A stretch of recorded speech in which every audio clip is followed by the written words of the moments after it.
So today we're going to go through how to wax a surfboard very quickly. So to start off, get your surfboard right here. And so what you see, I've already scraped off most of the old wax just because I don't want to have to sit here scraping all day. But so this is just like a little scraper tool. You can buy actual surfboard wax scrapers at most surf shops. But this works just as well. It's just plastic. Don't use a metal one because that's going to mess up the fiberglass. Just use plastic. And you just scrape off the wax like that. Get a little, and just get off as much as you can.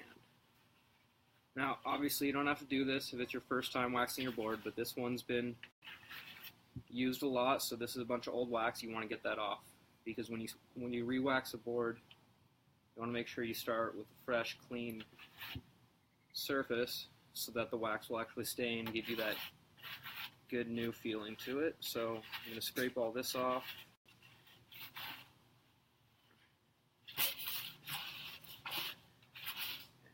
It doesn't have to be perfect, but just scrape off as much as you can.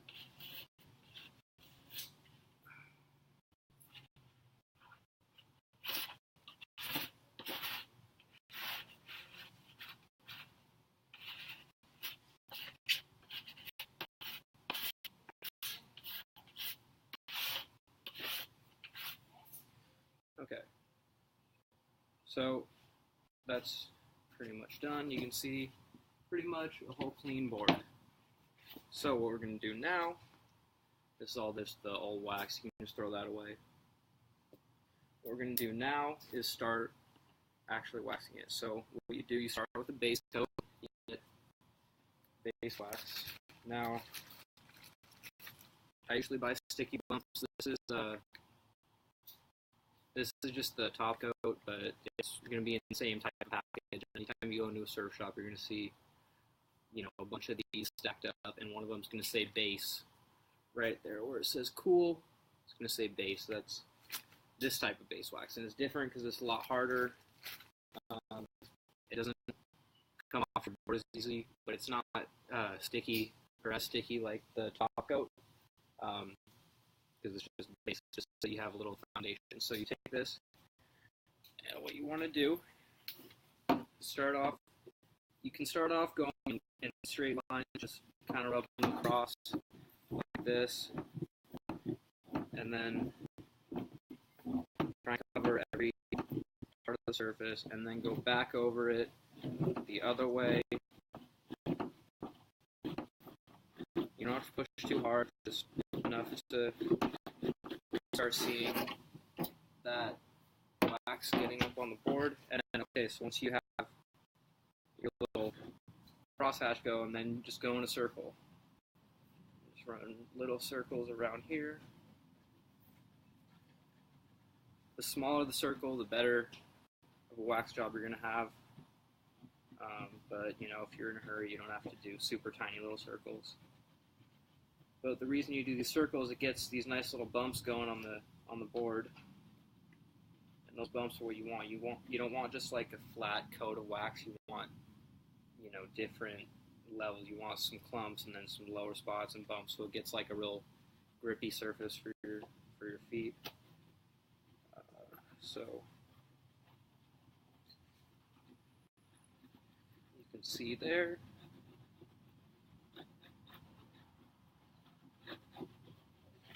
You can kind of start to see it now. It's actually showing up a little bit more. You have your base coat. So instead of sitting here waxing this whole board, I'm going to switch to the board that's already been waxed with a base coat.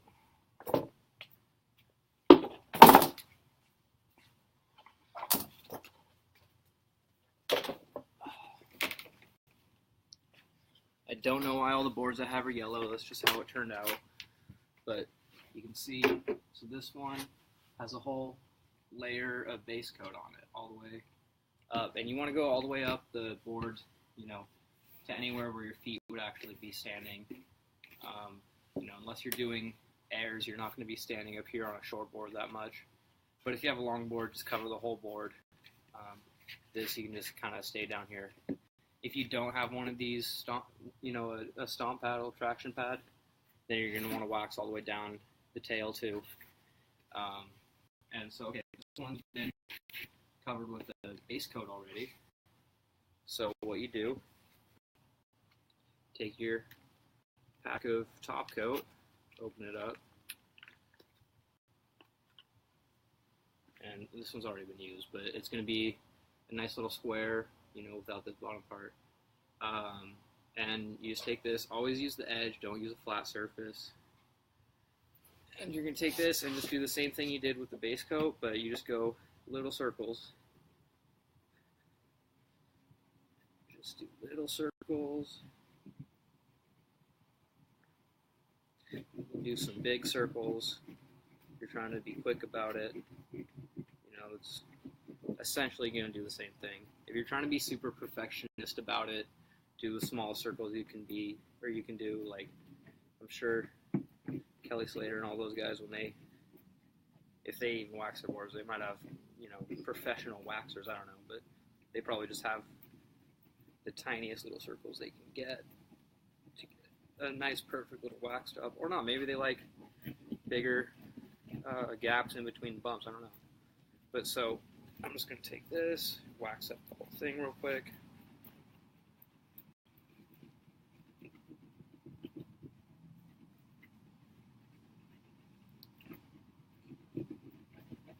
So you can see there's, it's visual. There's a difference between where there's a top coat and just the base coat.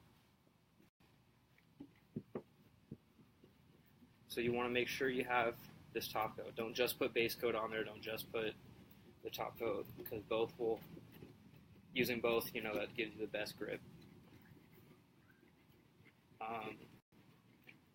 Don't wax your rails. Don't wax anywhere along the edge. You don't need to. You're just going to look like you don't know what you're doing. Just wax the part where you stand.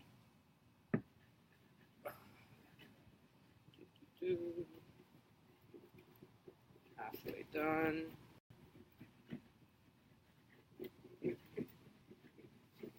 So that's that half. Now let's get the other side.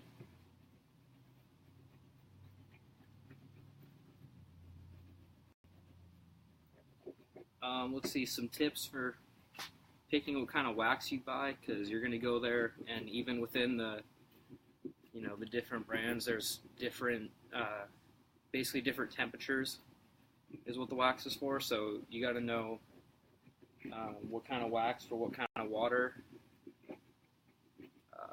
In Southern California, I usually get cool wax.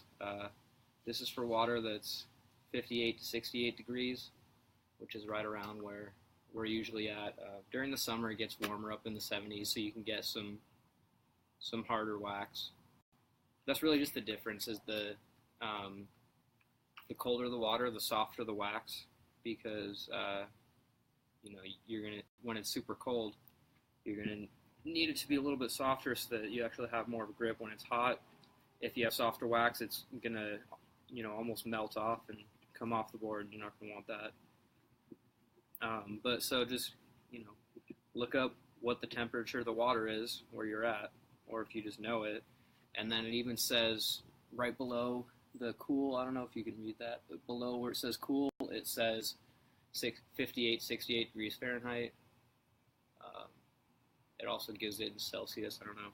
Celsius is a better system, but whatever, this is America, we use Fahrenheit. And that's really all there is to it. Just go buy a stick of top coat, or a stick of base wax, and then buy a stick of the top coat to go on the top.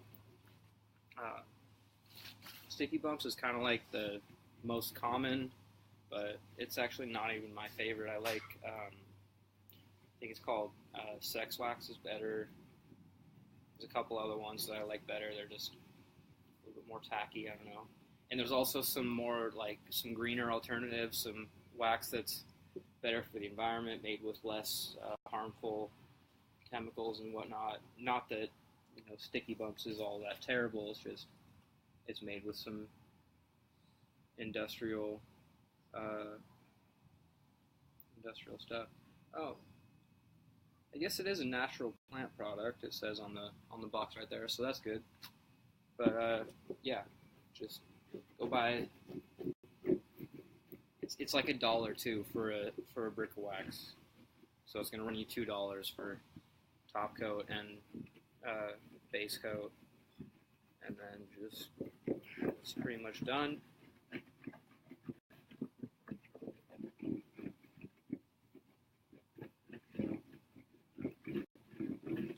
Give it another little run over just to make sure. Done.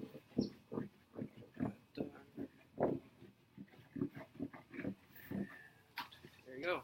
That's all there is to it. Perfectly waxed surfboard, nice and sticky, not gonna slip off of this anytime soon. And there you have it. Thank you for joining us.